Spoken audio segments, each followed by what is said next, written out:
ధృవ study సర్కిల్కు అందరికీ స్వాగతం. మన ఛానల్ మొదటిసారి చూస్తున్న కాంపిటేటివ్ ఆస్పిరెంట్స్ ఎవరైనా ఉంటే తప్పకుండా సబ్స్క్రైబ్ చేసుకోండి.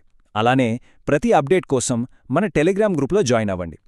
సరే, ఇక విషయంలోకి వస్తే కాంపిటేటివ్ ఎగ్జామ్స్కు ప్రిపేర్ అయ్యేటప్పుడు జాగ్రఫీలో మ్యాప్స్ ఎంత ఇంపార్టెంటో మనందరికీ తెలుసు. అందుకే ఈరోజు మనం ఎన్సీఆర్టీ 6వ తరగతిలోని మ్యాప్స్ అనే టాపిక్ను చాలా సింపుల్గా, క్లియర్గా అర్థం చేసుకునే ప్రయత్నం చేద్దాం.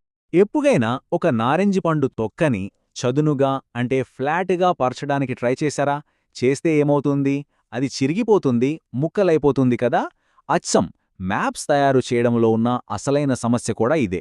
చూడండి, భూమి గుండ్రంగా ఒక గోళంలా ఉంటుంది, కాని మ్యాపేమో ఒక కాగితంలా ఫ్లాట్గా ఉంటుంది. ఇప్పుడు చెప్పండి, ఒక గుండ్రటి బంతిని కట్ చేసి దాన్ని ముడతలు లేకుండా చదునుగా పరచగలమా? అస్సలు కుదరదు.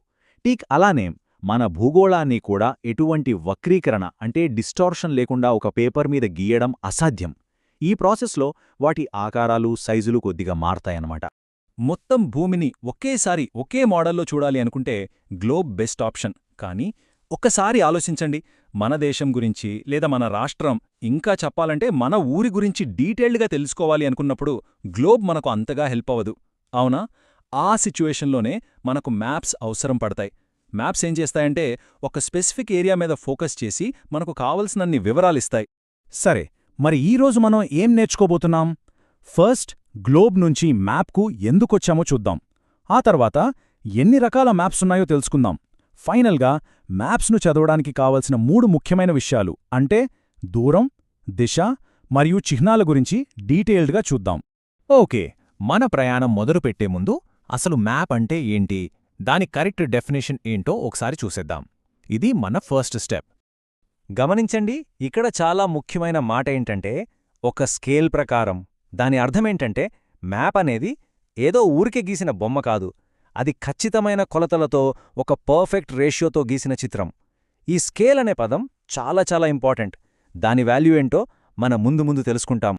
అన్ని పనులకు ఒకే మ్యాప్ వాడలేం కదా, మన అవసరాన్ని బట్టి మ్యాప్స్ మారుతూ ఉంటాయి.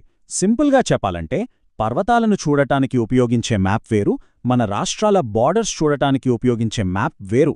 సో బేసిక్గా మ్యాప్స్ 3 రకాలుగా ఉంటాయి. అవేంటంటే ఫిజికల్ మ్యాప్స్, పొలిటికల్ మ్యాప్స్, ఇంకా థీమాటిక్ మ్యాప్స్. సరే, మరి ఈ 3 మ్యాప్స్ మనకు ఎలాంటి ఇన్ఫర్మేషన్ ఇస్తాయి? వాటి మధ్య తేడా ఏంటి? ఒక్కొక్కటిగా చూద్దాం రండి. ఈ టేబుల్ను కొంచెం జాగ్రత్తగా చూడండి, రివిజన్కు చాలా హెల్ప్ అవుతుంది.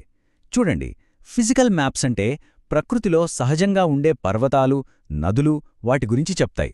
అదే పొలిటికల్ మ్యాప్స్ అయితే మనం గీసుకున్న బౌండరీలు అంటే దేశాలు, రాష్ట్రాలు, నగరాలు, వీటిని చూపిస్తాయి.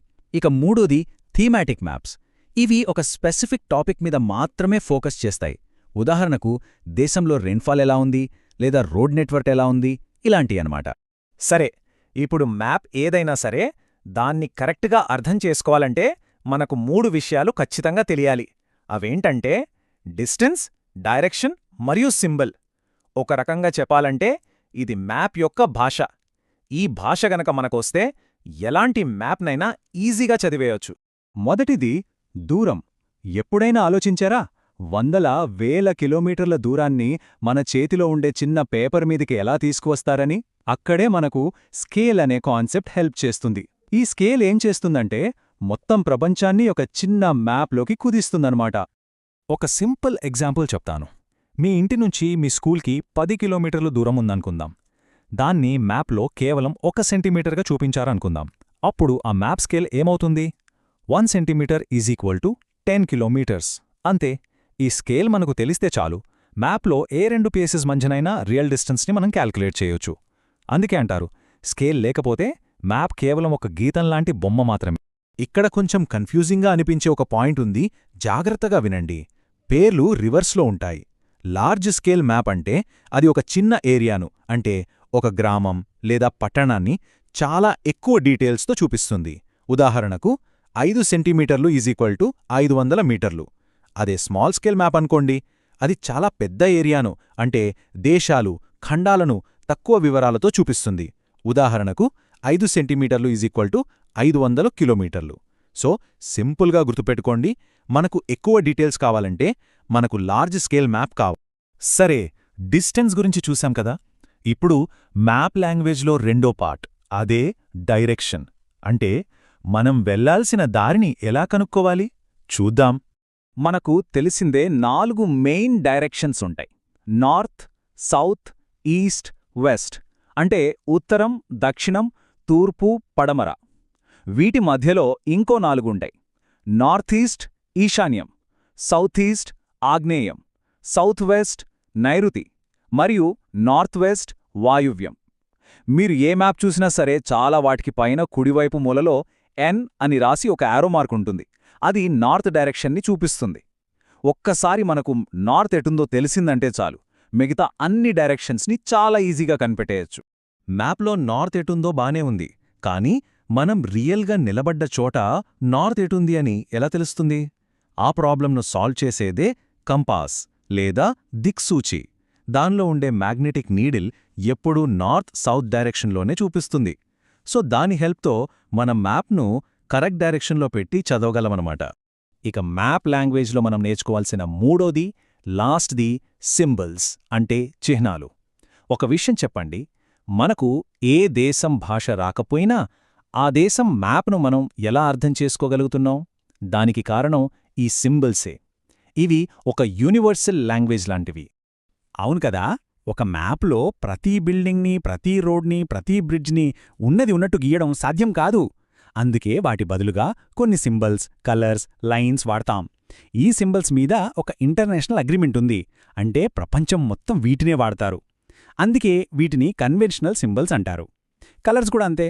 ఫర్ ఎగ్జాంపుల్, బ్లూ కలర్ ఎప్పుడు వాటర్ని, బ్రౌన్ కలర్ మౌంటైన్స్ని, గ్రీన్ కలర్ మైదానాల్ని అంటే ప్లేన్స్ని చూపిస్తుంది. ఓకే, ఇప్పటిదాకా మనం నేర్చుకున్నదాన్ని ఇప్పుడు ప్రాక్టికల్గా అప్లై చేసి చూద్దాం. ఈ సుందర్పూర్ గ్రామ మ్యాప్ను చూడండి. మీకొక చిన్న క్వశ్చన్. ఈ మ్యాప్లో ఉన్న నది ఏ డైరెక్షన్లో ఫ్లో అవుతోంది? మ్యాప్ను కొంచెం జాగ్రత్తగా గమనించండి. కరెక్ట్, నది సౌత్ వెస్ట్ అంటే నైరుతి నుంచి నార్త్ ఈస్ట్ అంటే ఈశాన్యం వైపు ప్రవహిస్తోంది.